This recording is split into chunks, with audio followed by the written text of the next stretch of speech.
రాజన్న సిరిసిల్ల జిల్లా గంభీరావుపేట మండల కేంద్రంలోని మేజర్ గ్రామంలోని పంచాయతీ పరిధిలో దుకాణ సముదాయములు మంత్రి పొన్నం ప్రభాకర్ చేతుల మీదుగా ప్రారంభించి నెలలు గడుస్తున్నప్పటికీ నేటి వరకు కూడా దుకాణాలు తెరుచుకోవటం లేదని గ్రామ పురోహితుడు రాజు పంతులు పాత్రికేయుల సమావేశం ఏర్పాటు చేసి దుకాణం సముదాయాలు పబ్లిక్ టాయిలెట్లు వెంటనే తెరవాలని నిరసన తెలిపారు। ఈ సందర్భంగా రాజు పంతులు మాట్లాడుతూ గ్రామ పంచాయతీకి సంబంధించిన దుకాణ సముదాయాలు పబ్లిక్ టాయిలెట్లకు నిర్మాణంకు బిల్లులు చెల్లించలేదని సంబంధించిన కాంట్రాక్టర్ కు షాపులకు పబ్లిక్ టాయిలెట్లకు తాళం వేసి ఉంటున్నాయి।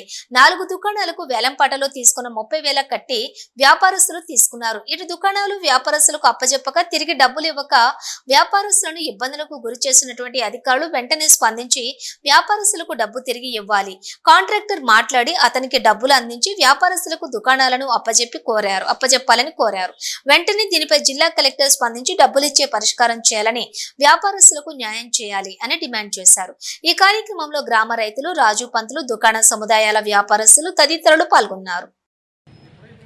కలెక్టర్ గారికి అదే విధంగా ఎంపీడీఓ గారికి ఎంఆర్ఓ గారికి వివిధ ప్రభుత్వ అధికారులకు మరియు ముఖ్యంగా ఉమ్మడి జిల్లా మంత్రులు పొన్నం ప్రభాకర్ గారికి శ్రీధర్ బాబు గారికి విప్పు ఆది శ్రీనివాస్ గారికి చూడండి గంభీరావుపేట మేజర్ గ్రామ పంచాయతీకి సంబంధించిన ఈ దుకాణ సముదాయాన్ని మీరు 5 నెలల క్రితం అట్టహాసంగా ప్రారంభించిండ్రు। మీరు మీ ప్రభుత్వంలో మీరే ప్రారంభించిండ్రు। ఇవి ప్రారంభించిన తర్వాత సదరు కాంట్రాక్టర్ గారు తనకు డబ్బులు చెల్లించలేదని ఈ దుకాణ సముదాయాలను అదేవిధంగా ఈ మూత్రశాలలను బంద్ చేయడం జరిగింది। తాళం వేసుకొని పోయిండు।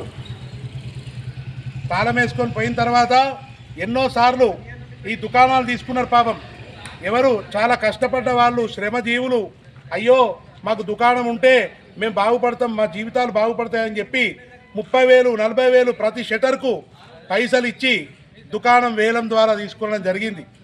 దుకాణం వేలం వేసుకుంటే వాళ్లకు దుకాణం ఇవ్వలేదు కదా, ఆ వేలం వేసుకున్న పైసలు కూడా పాపం లేక అడిగితే దిక్కు దివానం లేదు। ఎందుకంటే ఆయన తాళం వేసుకొని పోయిండు, అధికారులు వేలం వేసిండ్రు, ఆ పైసలు కూడా ఇస్తలేరు కనీసం। మరి మేము ఇస్తలేం మీకు, మీ పైసలు మీరు తీసుకోండి అని కూడా అంటలేరు। మరి ఇప్పుడు ఏం చేయాలంటే తప్పకుండా ఇప్పటికైనా ఈ దుకాణ సముదాయాలు తెరిచే ప్రయత్నం చేయాలి। ఆ కాంట్రాక్టర్ గారికి మరి కలెక్టర్ గారు ఇస్తారా డబ్బులు, లేకుంటే ప్రభుత్వ పెద్దలు ఇస్తారా, ఆయనకు డబ్బులు అప్పచెప్పి ఈ దుకాణ సముదాయాలకు అందరికీ ఇప్పించే ప్రయత్నం చేయాలి।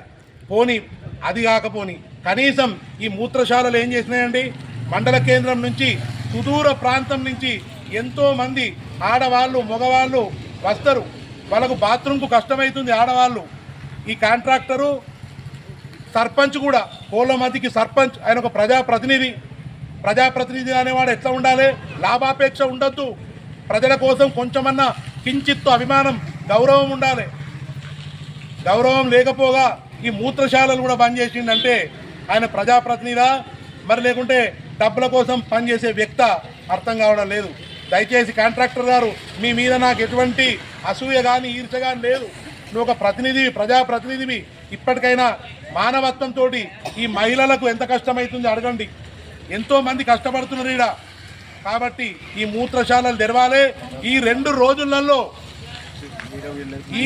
రోజులలో ఒకవేళ నీ అంతటా నీవు వచ్చి గౌరవము మర్యాద ఇచ్చి తప్పకుండా ఇవి మూత్రశాలలు తెరవాలి, లేకపోతే ఈ 10 మంది కాదు 500 మందితోటి వచ్చి ఈ మూత్రశాలలు తెరిపించే ప్రయత్నం చేస్తా, ప్రజాస్వామ్యాన్ని కాపాడాలి అని చెప్పి తెలియజేసుకుంటున్నా।